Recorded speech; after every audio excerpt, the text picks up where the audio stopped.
All right, everyone. Well, I am here today with none other than Steve Warmer. Steve is an author, he's a speaker, he's a consultant, he is a John Maxwell certified team member, among many other things.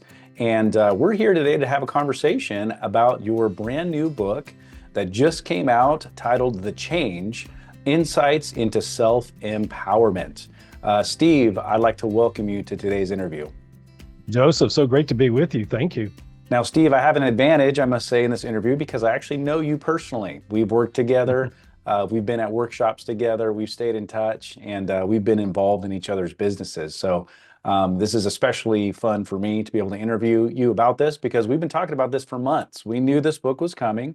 Tell us a little bit about your contribution, from a high level view. What is it that you what's the big idea that you put forth in your portion of this book? Well, my chapter is called Bridging the Gap, Moving from Trials to Breakthroughs. And so, of course, like you said in the intro, you and I know each other a little bit. So I covered some of this in my first keynote that I did this past summer. I really wanted to articulate in my chapter the highs and lows that my wife and I went through a 5-year adoption process. Long story short, we had 5 miscarriages in 6 years, became Christians a couple of years later, and then we went on a 5-year adoption journey to adopt just one child. And we ended up in year 5. God gave us 3 at one time. And so that's a piece of the chapter. But then I go into detail about other situations that I've been stuck in life. And I just want to be able to help other people become unstuck, because I think a lot of us get stuck in life and we just need some traction Yes. to get on the bridge to our breakthroughs, which we all want. But I have found personally that usually we don't get that traction by ourselves. It comes in a community of trusted brotherhood. And I found that to be the case. And that's what I want to extend to other people. That's wonderful. Yeah, you're turning some of your past pain and experiences into opportunities to serve other people, which is a part of this great, redemption story that we're a part of. Whether you're a person of faith or not, you can't deny that is this redemptive story that seems to be playing out, across the earth in different cultures and different languages and different scenarios. People experience pain, they overcome the pain, and then they reach their hand down and they help others. Can you tell us just maybe a story of something like that that's maybe happened in your life? Maybe you don't have to name names or anything like that, but tell us maybe how you've been able to personally impact somebody with your story. It's interesting that you're asking that question at this time. Several years ago, I'm trying to think how many years. I think it was 21 years ago now. My wife and I were in a real pickle, so to speak. She was 48 hours away from calling a divorce attorney Mm. because of behavior on my part. And typical of who God is, he not only saved our marriage, but that was the defining a series of events where he was trying to get us to submit to his lordship, and that was the final straw, so to speak. So now 21 years later, we've been walking with Jesus together, and our marriage is better than it's ever been. It's funny. I love the question today, Joseph, because we just had to run an errand together, which we don't get to do very often because we're both working in so many different areas. And it was like we had this hour and a half window before I got on here with you. I was like, let's go to lunch. Do you have time to go to lunch? And she said, I do. And it's like we went to lunch at 3 p.m, but it was great because we never get to do that.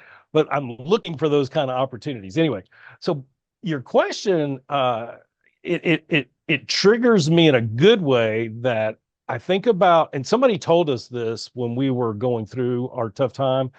They were like, because of now your relationship with God, you're going to have so many opportunities to help other couples. Mm. And when you're in that moment of just trying to survive things, you don't see the truth in that, right? But Sure. it's turned out to be true over those 21 years, just helping couples that are stuck, maybe not the degree of trouble that we were in, but there's been situations that have been close to that.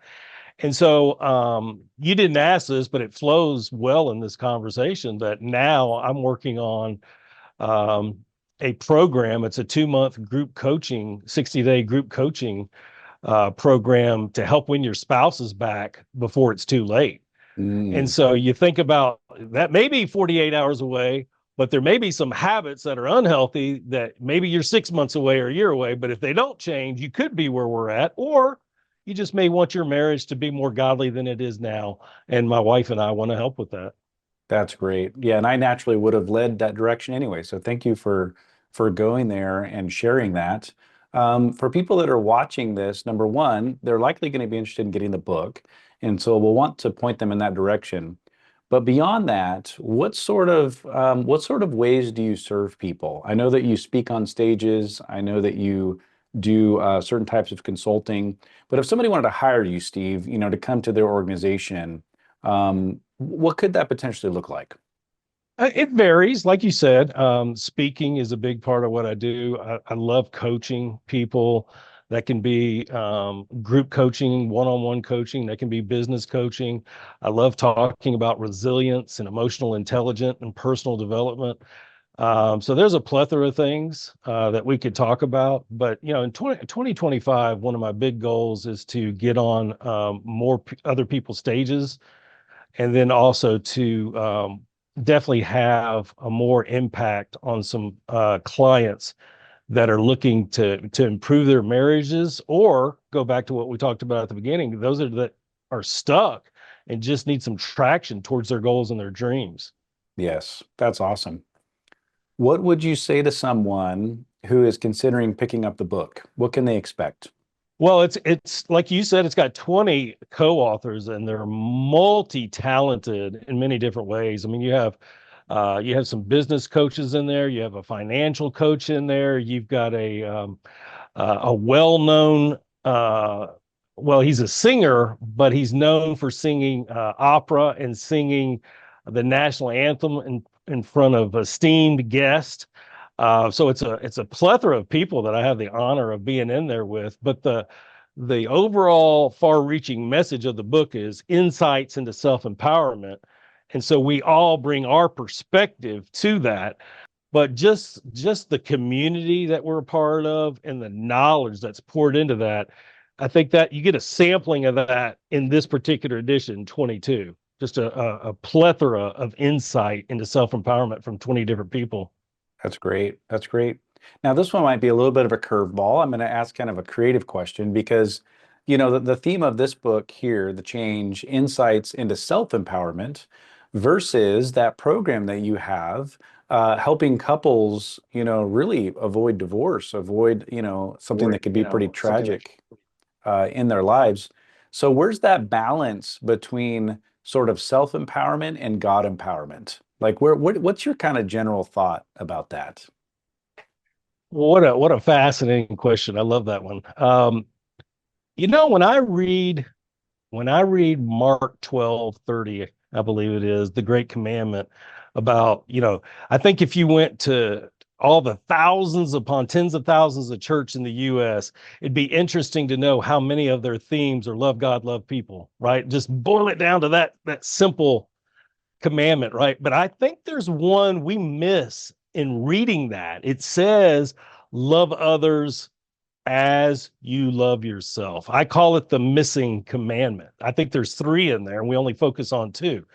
Now, what I'm not advocating for is just this huge, um, uh, prideful, it's all about me, because that's not the case. But how are we going to pour into others and be of value to others if the way we view ourselves is so low, or we're angry at ourselves, or we're still in guilt for things that we've done in the past?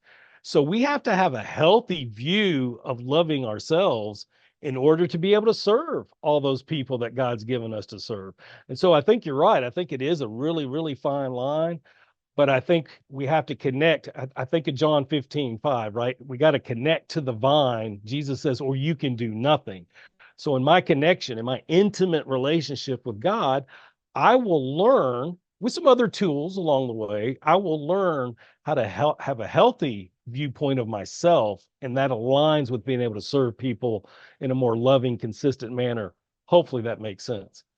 Absolutely. That's great. I'm glad I asked that question because I think that takes us a little bit deeper, into your world and helps us understand how you think, how you lead, and probably even how you train. And so I think that's fantastic. Steve, for those that are watching or listening to this, how do they find you online? I'm easy to find because my last name's easy, WORM is in Michael, ER. So you can find me at stevewormer.com. I'm on Facebook, I'm on YouTube, I'm on LinkedIn. You can email me at booknow@stevewormer.com, but that website, stevewormer.com, is going to be the best place. Excellent. Well, Steve, congratulations on your release of this book as a co-author, The Change: Insights into Self-Empowerment. You can find that online. Best place, everybody, just go to stevewormer.com. You're going to find everything that Steve does there, including his books, his materials. Reach out to him for speaking engagements, training, consulting, coaching. It's great that you have that URL for your name, and people will be able to find you. So thank you, Steve, for joining us today. Thank you for your work. You're doing very important work, and I wish you much prosperity. Thank you for joining me today for this interview.